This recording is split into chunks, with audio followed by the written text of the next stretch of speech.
ilmu kalam itu adalah salah satu disiplin keilmuan Islam yang dengan ilmu itu kita bisa mengukuhkan akidah keagamaan dengan menyertakan argumen-argumen rasional yang meyakinkan dan membantah pikiran-pikiran yang menyimpang. Jadi fungsi ilmu kalam itu ada dua. Satu, isbat al-aqaid ad-diniyah, mengukuhkan akidah keagamaan, ketuhanan, kenabian, hal-hal gaib, dibahas tuh dalam ilmu itu. Supaya orang beragama itu tidak secara dogmatis, tidak hanya diterima begitu saja, tapi tidak tahu buktinya.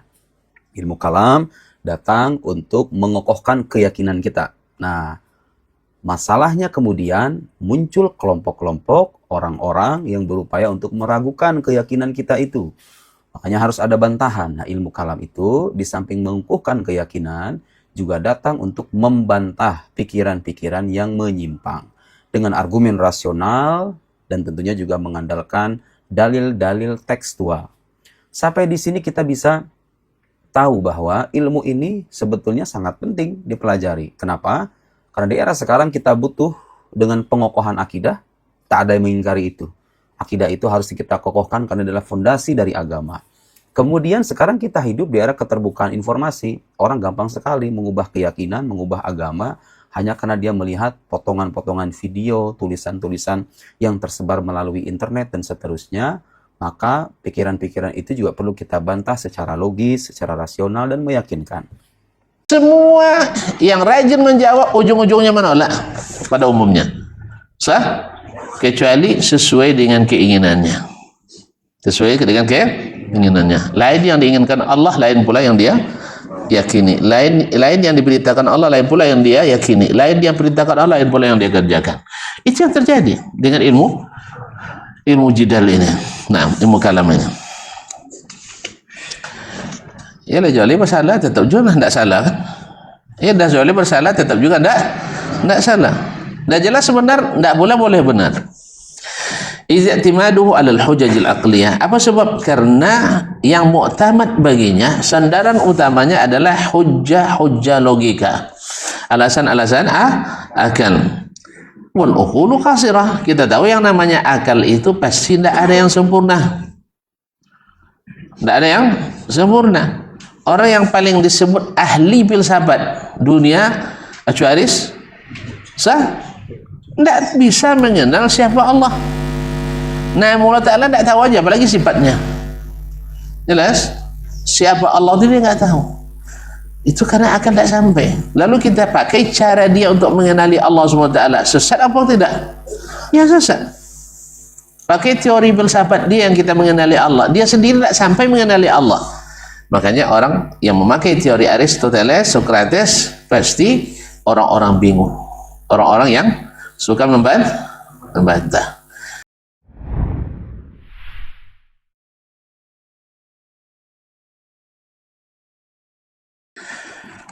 Terakhir kemarin tentang masalah dhammu ilmil kalam wa bayanu annahu mansya'u kulli bid'atin wa dhalalah.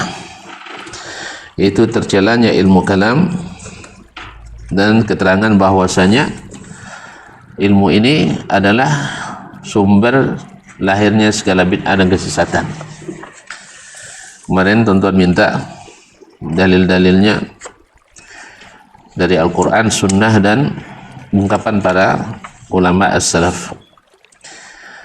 Di sini penulis telah menyebutkan dalil-dalil dari Al-Quran dan sekarang tentang dalilnya dari as-Sunnah. Al-Quran kemarin, ma yujadilu fi ayatillahi illa allazina kafaru. Tidak adalah yang suka mendebat atau berjidal di dalam ayat-ayat Allah kecuali orang-orang kafir. Ma darabuhu laka illa jadala bal hum qaumun khasimun.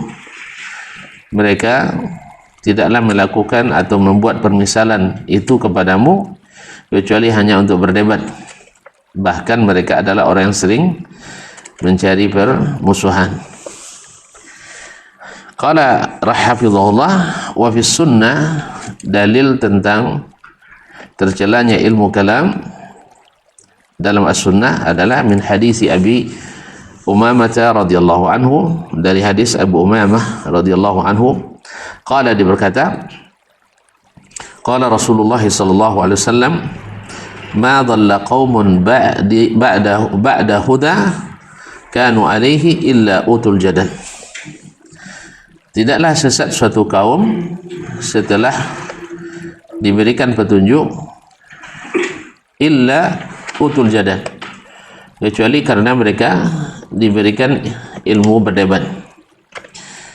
Jadi kalau sudah berdebat nanti hidayah hilang. Ya, kalau walaupun masuk berdebat ini bukan hanya berdebat yang ada lawan debat, enggak.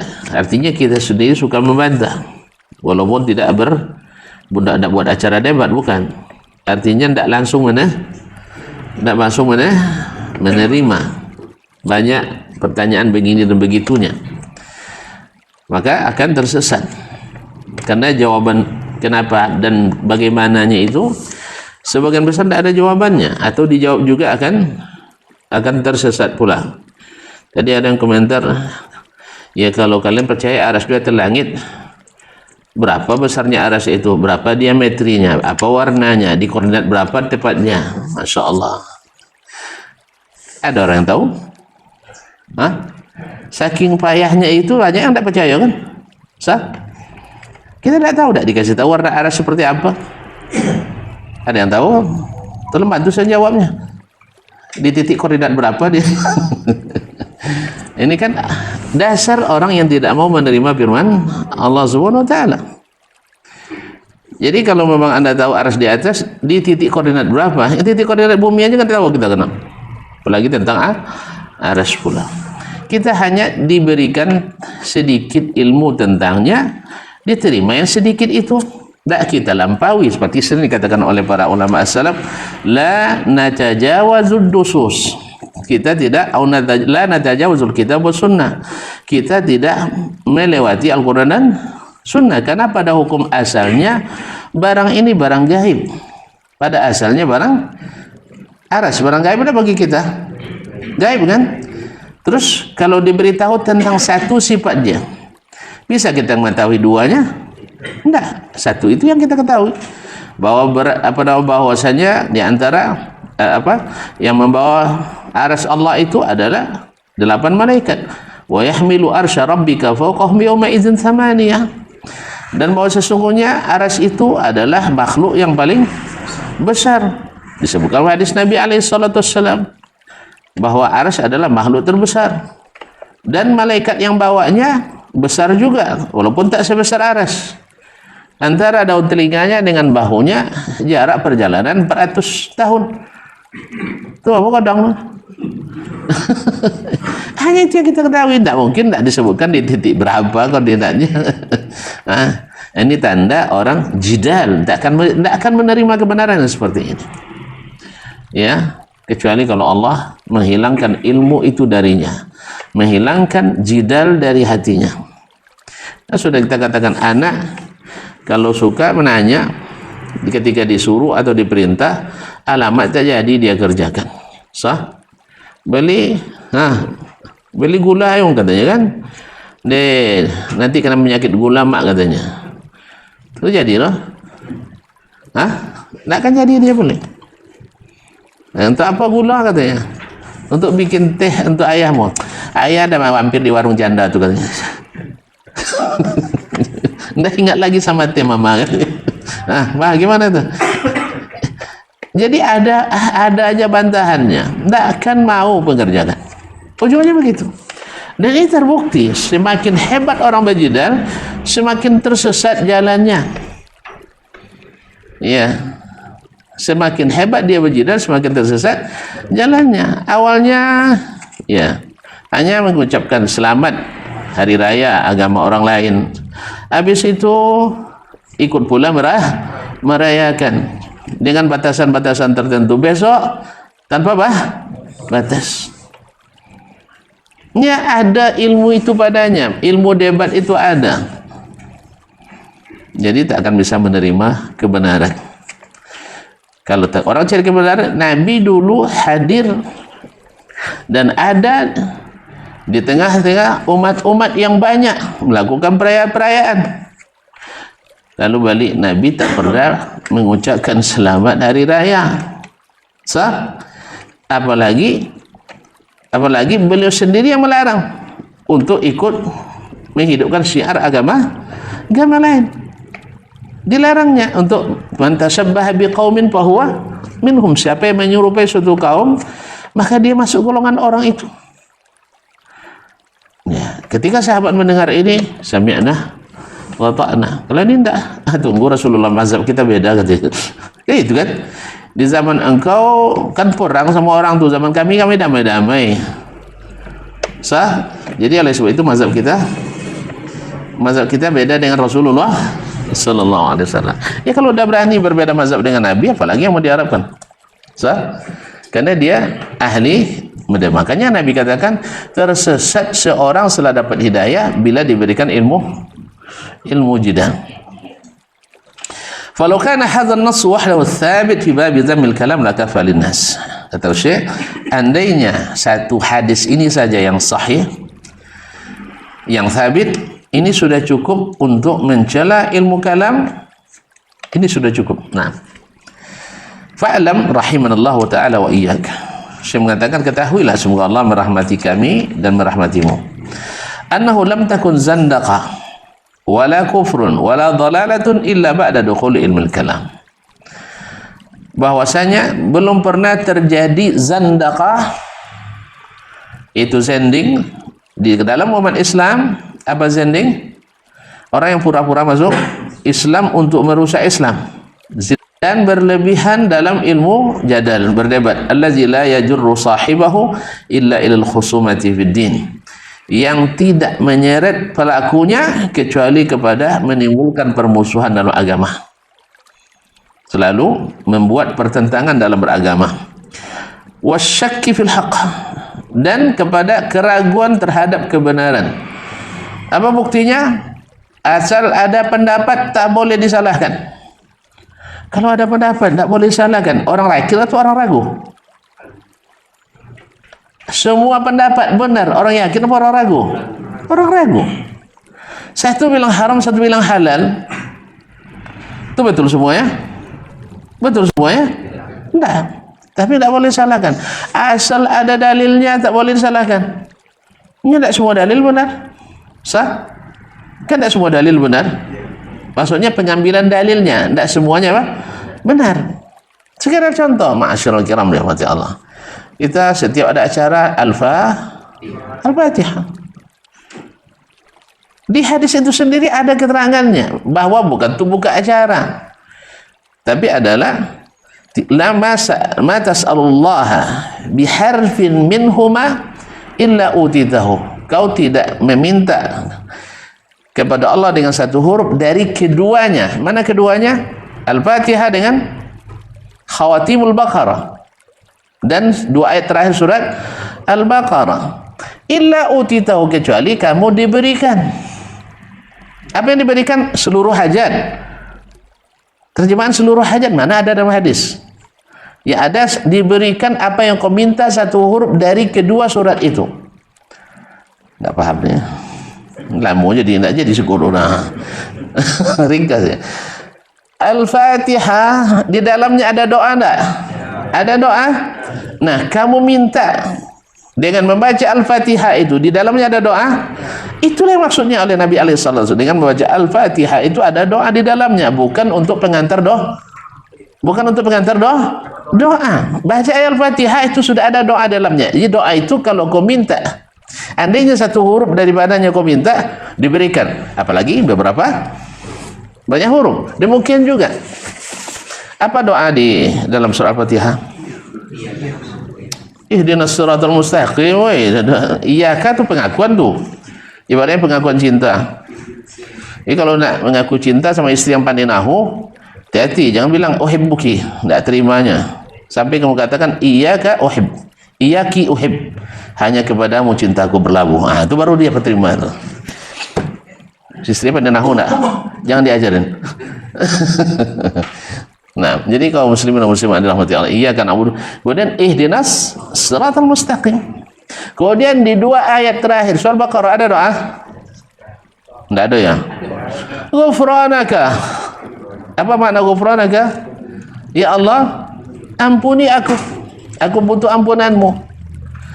Ghufranaka Rabbana. Dah apa le? Wa ilaikal masir, kau-kau baca. Nah, kemudian la yukallifullahu nafsan illa usaha. Rabbana la tu'akhidna in nasina aw akhtana sampai wansurna 'alal qaumil kafirin. Jadi bukan untuk pembuka acara. Sebab Nabi sering bikin acara ada dibilang Al-Fatihah. Enggak, berarti dalil benar, penggunaan dalil salah. Itu tak boleh salah. Tak boleh salah kan? Wah, yang salah tak boleh salah kan? Itu dia. Awak yang tak buat disalahkannya juga kan? Kan yang tak melakukan itu disalahkan kan? Itu sama-sama jalan namanya. Sama-sama menyalahkan.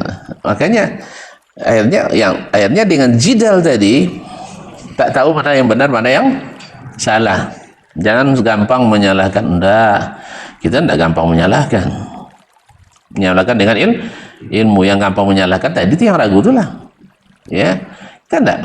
Buktinya Nabi sering bikin acara. Sering berdoa. Ada dibilang Al-Fatihah? Enggak. Berarti seperti apa yang diajarkan Nabi? Baca dalam solatnya antum. Dan baca di luar solat pun baca sebanyak-banyaknya, tapi bukan untuk pengikat, bukan untuk pengikat doa, bukan pengikat nama. Ini ada untuk pengikat nama, bayi dikasih nama dengan Al-Fatihah. Nama ada Al-Fatihah juga. Nah, paham sih? Bilang aja paham biar kita tidak lama-lama di situ nama. Ya, bilang aja paham. Baik, allazi afwan wasyakki fil haqq, sehingga meragukan kebenaran. Kebenaran itu datang dari Allah. Fala takunanna minal mumtarin. Tapi orang dengan jadal jadi ragu. Kemudian wattiba'il batil, akhirnya mengikuti kebatilan. Membenarkan yang salah batil. Sah? Membenarkan yang salah batil enggak? Kenapa batil? Karena salah. Wala taktumul haqqa wa antum wala talbisul haqqa bil batil wa taktumul haqqa wa antum ta'lamun. Jangan kau campur adukkan yang hak dengan yang batil. Kalau dilarang mencampur aduk yang hak dengan batil, apa konsekuensinya? Kalau dilarang mencampur adukkan yang hak dengan yang batil, apa konsekuensinya? Bilanglah, tidak paham pertanyaan dosa. Kalau tidak paham, bilang aja tidak paham pertanyaan. Apa konsekuensinya?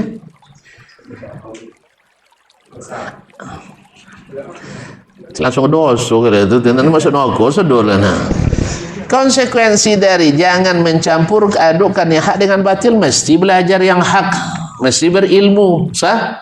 Jadi kalau ilmunya tidak sampai bisa membedakan yang hak dengan batil, ilmu namanya atau tidak? Tidak. Itulah ilmu kalam tuh. Yang hak itu tidak tahu, yang batil juga nggak tahu. Kenapa? Setiap ada masalah ada jawabannya. Kalau ada jawabannya, aman hidup tuh. Yakin? Semuanya ada jawaban menolaknya. Ada keyakinan? Semua ucapan kita dijawabnya. Nyaman? Oi. Alah bini? Alah babini? Alah. Kalau seluruh perintah dijawabnya, senang?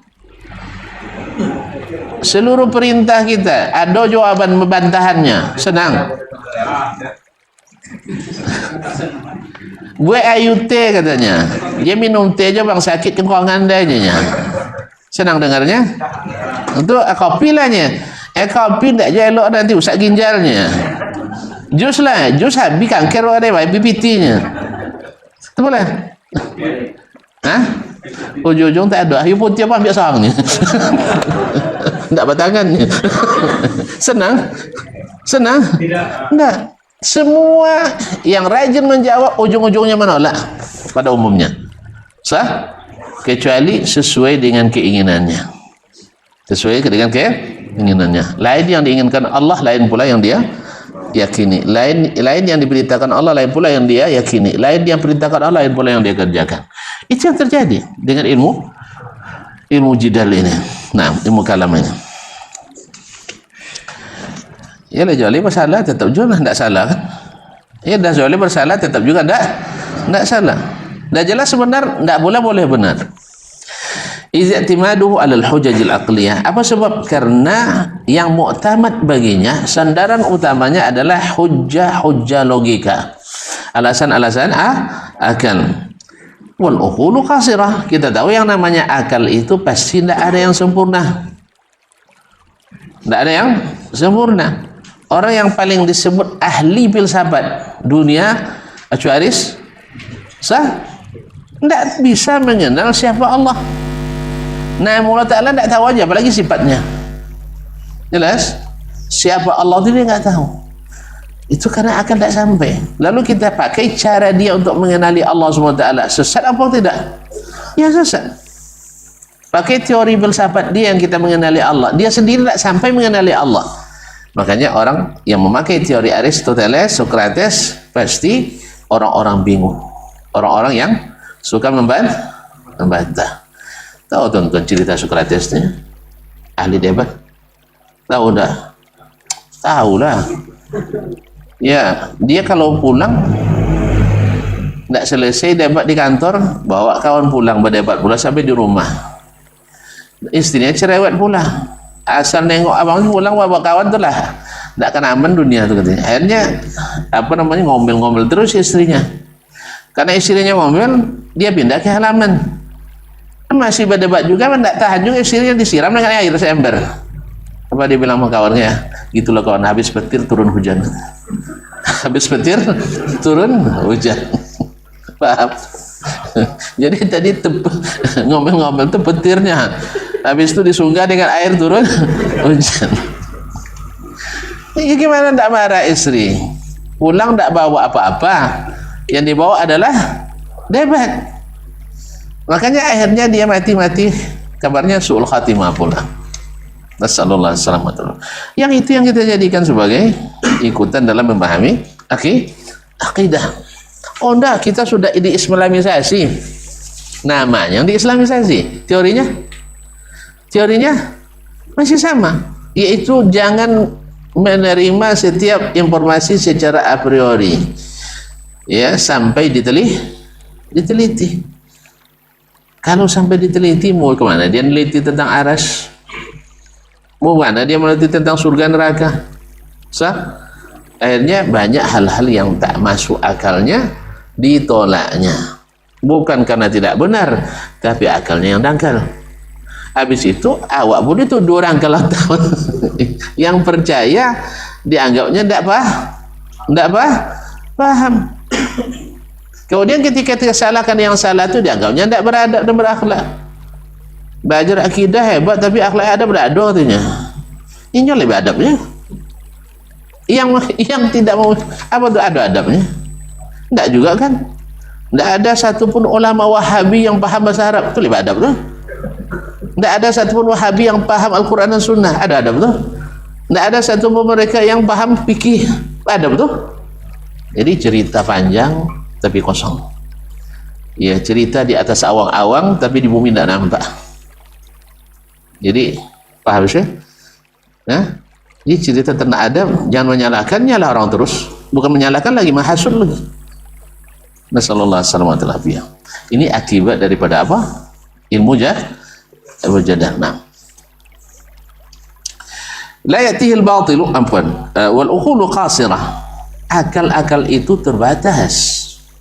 Jangkauannya sangat rendah. Karena sampai awang-awang tak terpikir lagi kan? Di atas awang-awang terpikir lagi. Nah, wa syar'ullahi mutqan min ladun hakimin alim. Padahal syariat Allah ini rapi, sempurna. Min ladun hakimin alim, yang datang dari Allah yang maha bijaksana, yang maha berilmu. La ya'tihil batil min baini yadayhi. Tidak ada yang datang kebatilan dari depannya, wala min khalfi, tidak dari belakangnya. Fahal yastawi hukmul makhluqi wa tasyrul khaliq? Apakah mungkin sama antara hukum makhluk dengan syariat al-khaliq? Pasti tidak sama. Hukum makhluk ya pasti banyak kekurangan. Sahih? Hukum syariat al-khaliq pasti sempurna. Ya tuan-tuan lihat sendirilah berapa banyak jenis hukum untuk menjaga stabilitas keamanan masyarakat, menciptakan keamanan dan keadilan. Buktikan aja.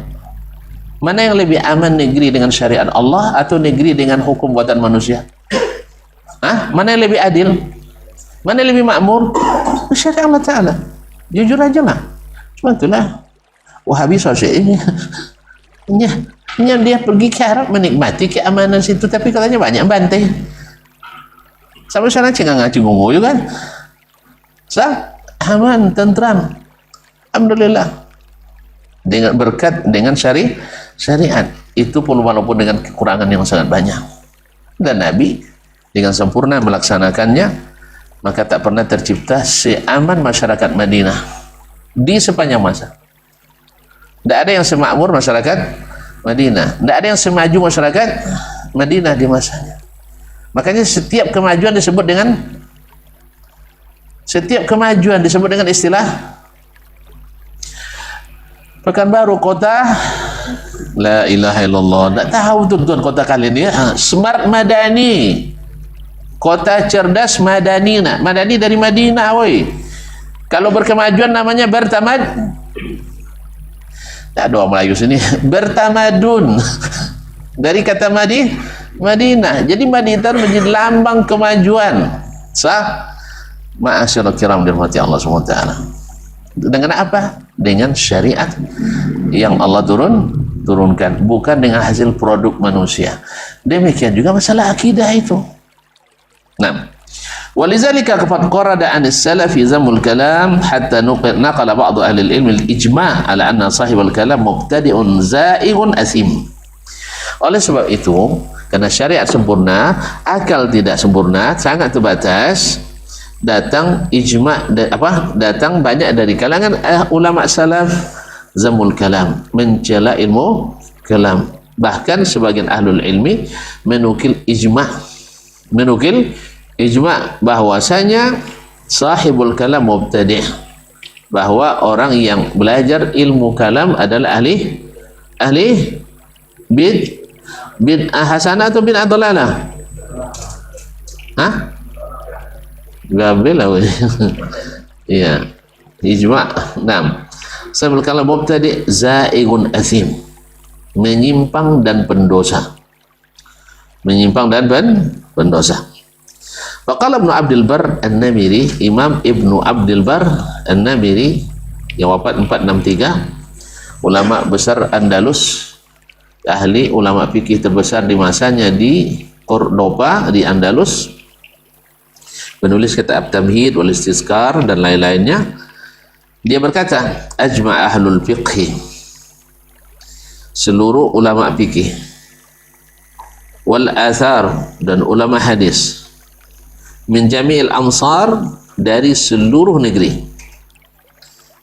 ijma' itu sepakat, anna ahlul kalam ahlu bid'ah wa zaid, bahwa ahlul kalam adalah ahli bid'ah dan ahli penyimpangan. Wala yu'adduna indal jami' fi jami'il amsar fi tabaqatil ulama. Menurut semua ulama dan menurut seluruh ulama, mereka menurut seluruh ulama di semua negeri Islam, mereka tidak masuk levelnya para ulama.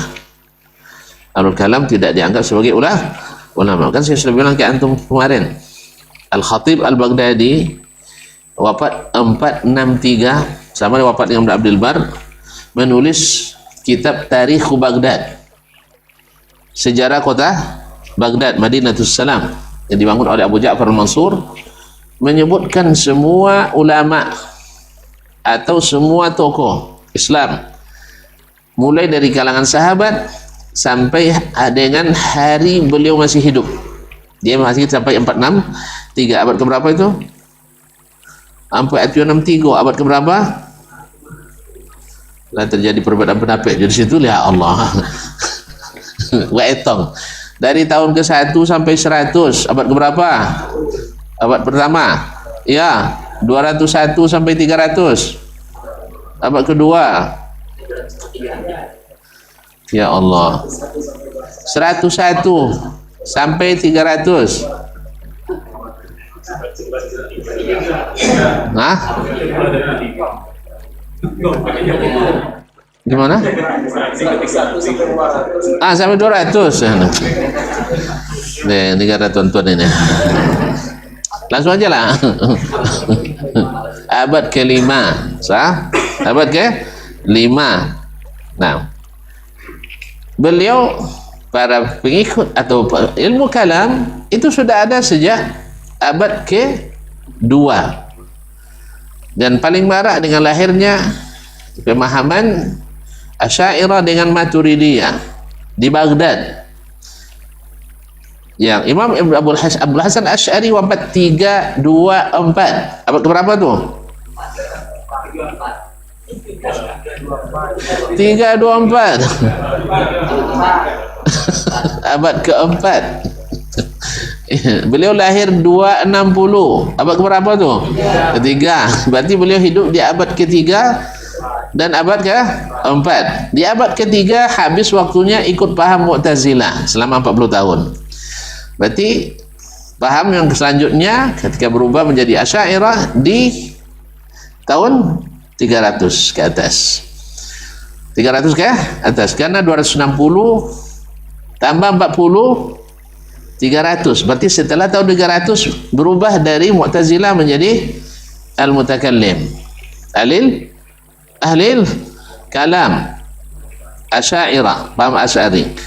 Di akhir-akhir hidupnya 320-an beliau kembali ke manhaj as-salaf, menulis kitab Al-Ibana wa Risalah ila Al-Saghar wa Maqalatul Islamiyyin. Dan ini yang diingkari oleh Asy'ariyah sekarang. Padahal Asy'ariyah dulu mengakui. Ibnu Akasakir dalam kitab Tabyiinu Kadzibil Muftari menukil dari Abul Hasan bahwa kitab ini adalah tulisan Abul Hasan. Yang kedua, mereka mengatakan bahwa dia hanya pada periode kedua saja, itu mengarang kitabnya Al-Luma'. Itu paham Asy'ari sekarang yang mengingkari banyak sifat Allah. Tapi ingat, di dalam kitab Al-Luma' dia menukil dari kitab-kitabnya yang lain, tapi tidak ada menukil Al-Ibanah, tidak ada menukil dari kitab Risalah Al-Saghar, tidak ada menukil dari Maqalatul Islamiyyin. Apa maknanya ini?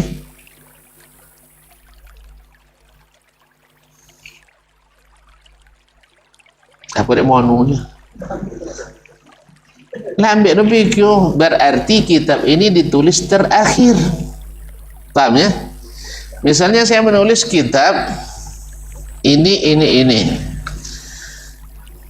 pakai ABC lah ya, berjudul lamur aduh.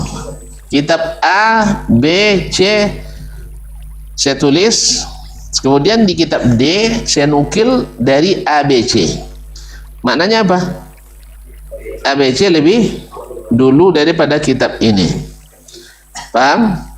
Adapun kitab E, F, G tidak ada saya nukil. Berarti kitab E, F, G saya tulis setelah D. Nah, kitab Al-Luma' menukil dari kitab-kitab beliau terdahulu yang lain, ABC tadi. Sedangkan dari kitab E, F, G tidak ada menukil. Berarti mana yang terakhir? E, F, G. Jelas?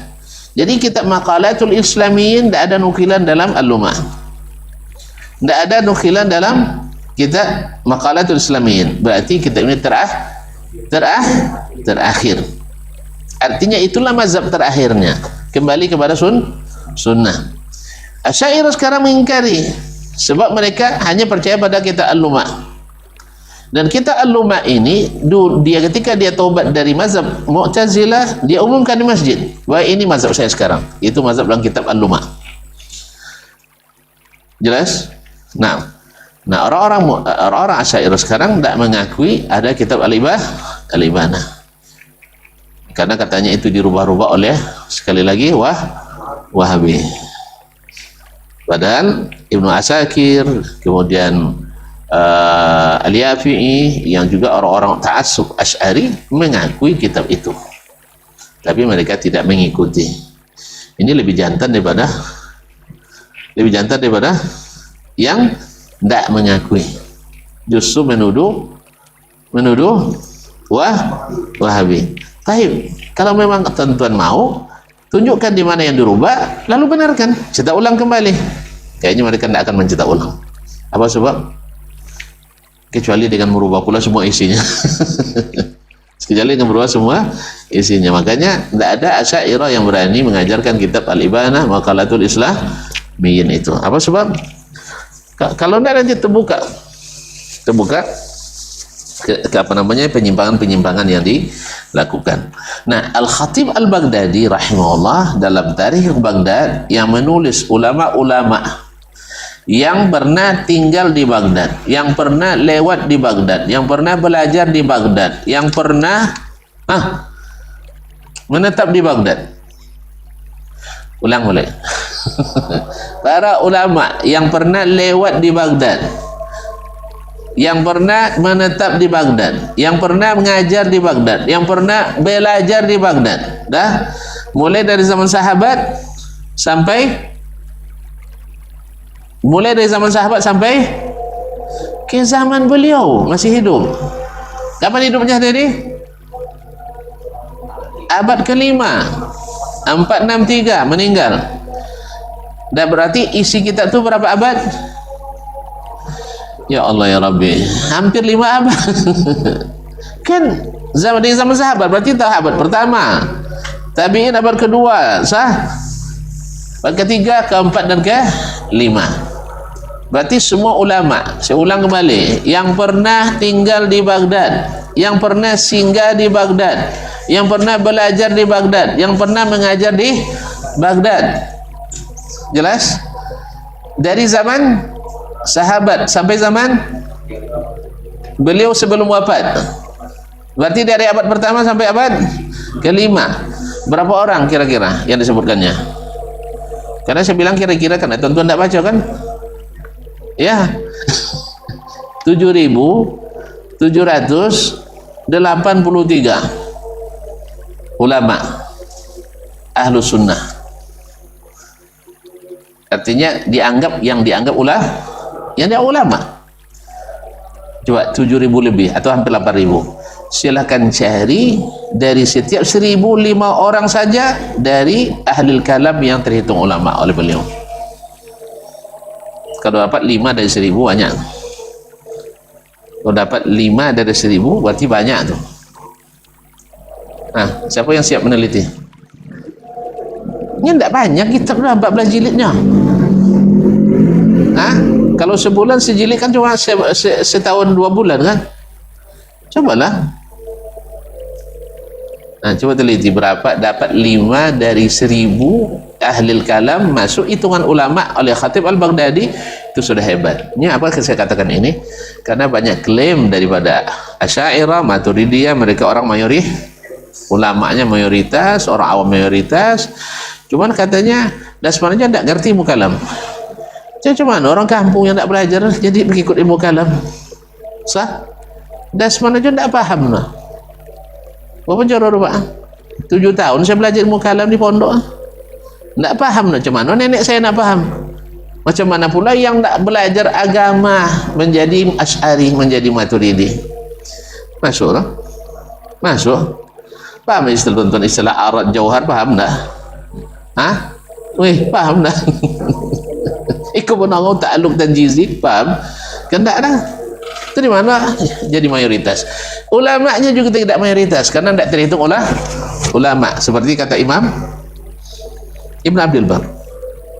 Mereka di kalangan ulama tidak dianggap ulama. Kenapa?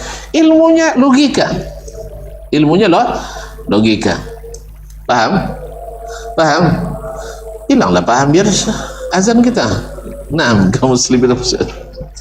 Jadi menurut seluruh ulama di seluruh negeri mereka tidak terhitung masuk level ulama.